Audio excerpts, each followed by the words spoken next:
안녕하세요. 축구 그리는 광개토TV입니다. 이번에는 연대표를 한번 만들어 봤어요. 유럽에 진출한 선수들을 알려달란 댓글이 있어서 쭉 정리해봤습니다.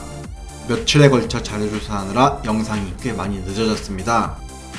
이 연표를 만들면서 왜 한국 축구에 월클이 꾸준히 나오는지 생각해봤습니다.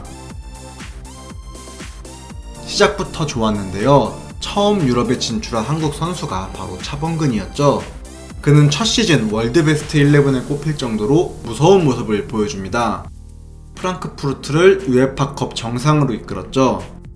1980년 네덜란드 리그로 진출한 허정무가 성공을 했는데요. 최초 네덜란드 리그로서 77경기에서 15골을 넣었습니다. 1982년엔 독일에서 실패한 박종원이 벨기에로 이적합니다. 네, 지금 이승우가 뛰고 있는 바로 그 팀 신트라이던에 이적했죠. 유럽 진출사에 큰 변화를 준 일이 1983년에 생겼는데요. 바로 K리그의 출범입니다. K리그가 출범하면서 한국 선수들의 유럽 진출이 더욱 제한을 받게 됩니다. 네덜란드에서 맹활약하던 허정무도 돌아가야 했죠. 반면 차범근은 독일에 남았고 그해 레버쿠젠으로 이적합니다. 그리고 88년 차범은 두 번째 유에파컵 우승컵을 들어올렸고요. 이듬해 독일 무대에서 통산 121골을 남기고 은퇴합니다. 분데스리가에서만 98골, 당시엔 외국인 선수 최다골이었습니다. 1990년대 유럽 도전사는 한으로 남아있습니다.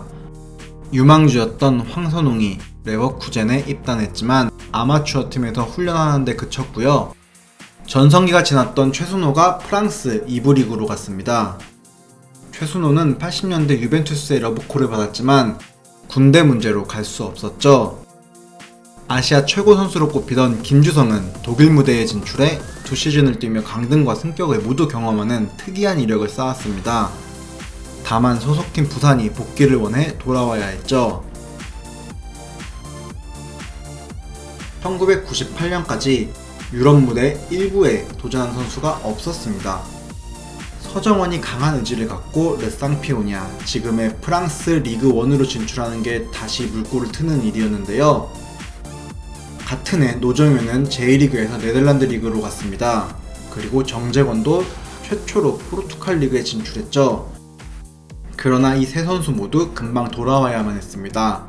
유럽 진출에 대한 인식도 굉장히 낮았고요. 구단들도 철저하게 외국 진출을 막았던 시기입니다. 한국에 월클이 많은 두 번째 이유가 여기서 나오는데요. 바로 실패에서 배웠다는 점입니다. 가장 큰 계기가 된 것이 1998년 월드컵입니다.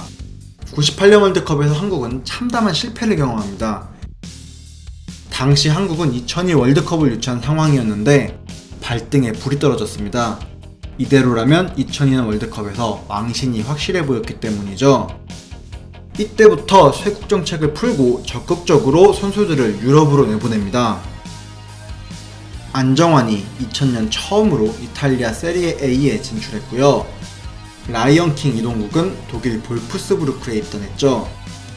축구협회에서 유망주를 유럽에 보내는 프로젝트도 이때 처음 시작하는데 설기현이 그 첫 혜택을 받았습니다.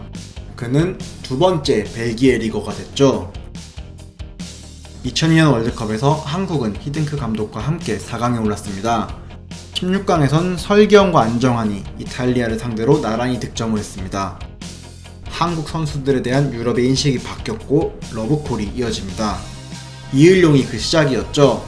대회가 끝나자마자 터키로 이적합니다.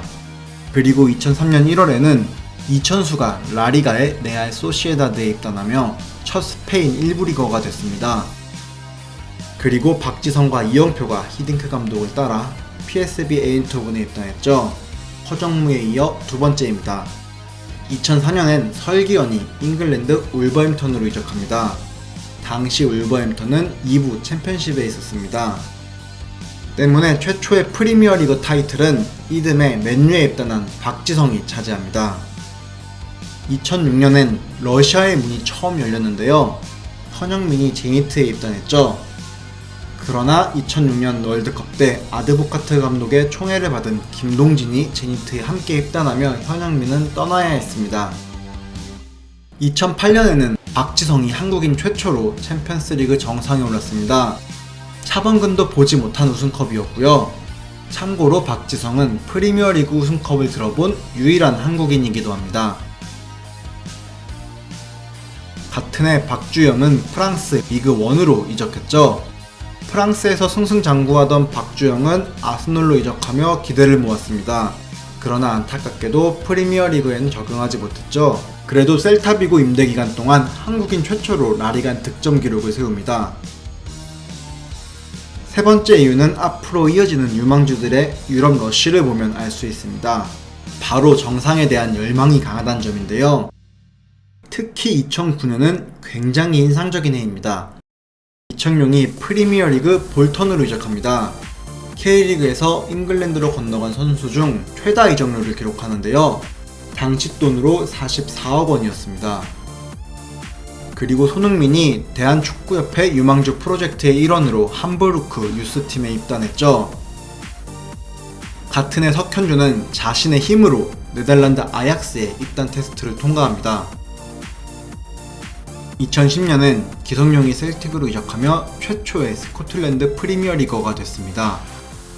2011년엔 구자철이 불프스부르크로, 지동원이 썬더랜드로 갑니다. 그리고 2011년부터 2012년까지 백승호, 이승우, 장결희가 바르셀로나 유스에 합류하죠.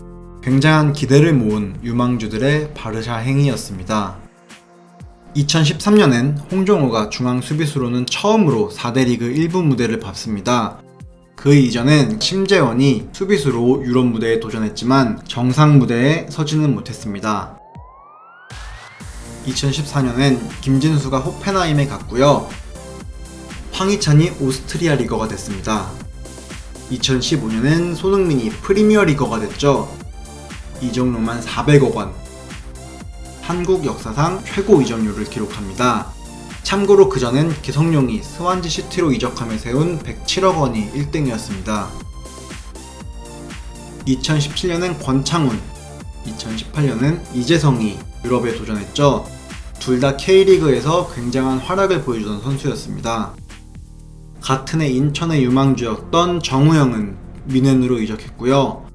그는 한국인으로는 처음으로 명가 3대장 레바민, 즉 레알 마드리드, 바르셀로나, 바이에른 뮌헨 1군에서 뛴 선수가 됩니다. 2019년엔 이강인이 발렌시아에 데뷔합니다. 백승호, 이승우, 장결희는 바르셀로나 데뷔에 실패했지만 이강인은 스페인 유스 출신으론 두 번째로 자신이 속한 팀의 1부 리그 무대 방문대 성공했죠. 최초는 13-14 시즌에 데뷔에 성공한 알메리아의 김현규가 있습니다. 그리고 한국 대표팀의 주전 공격수 황의조가 12번째 프랑스 리거가 돼 도전을 이어가고 있죠. 13번째 프랑스 리거 몽펠리아의 윤일록도 있습니다. 한국은 축구 변방으로 꼽힙니다. 그러나 차범근부터 박지성, 손흥민까지 월드클래스 선수를 꾸준히 배출하고 있습니다. 이유 3가지를 꼽아봤는데요. 첫 단추를 굉장히 잘 끼웠고 실패에서 교훈을 얻으며 빠르게 정책을 바꿨죠. 그리고 한국 선수들 스스로 도전 정신이 멈추지 않았습니다. 유럽에 진출한 선수들이 모두 성공하진 않았습니다. 그러나 이들의 도전이 있었기에 지금의 월드 클래스 선수들이 계속 나오고 있다고 보고요. 이들을 기억하고 응원하다고 보면은 언젠가 정상에 오르는 한국 선수를 볼 날이 올 것이라 믿어 의심치 않습니다. 한번 쭉 한국 선수들의 유럽 도전사를 정리해봤는데 어떠셨나요? 긴 영상 봐주셔서 감사하고 구독과 좋아요 부탁드립니다. 감사합니다.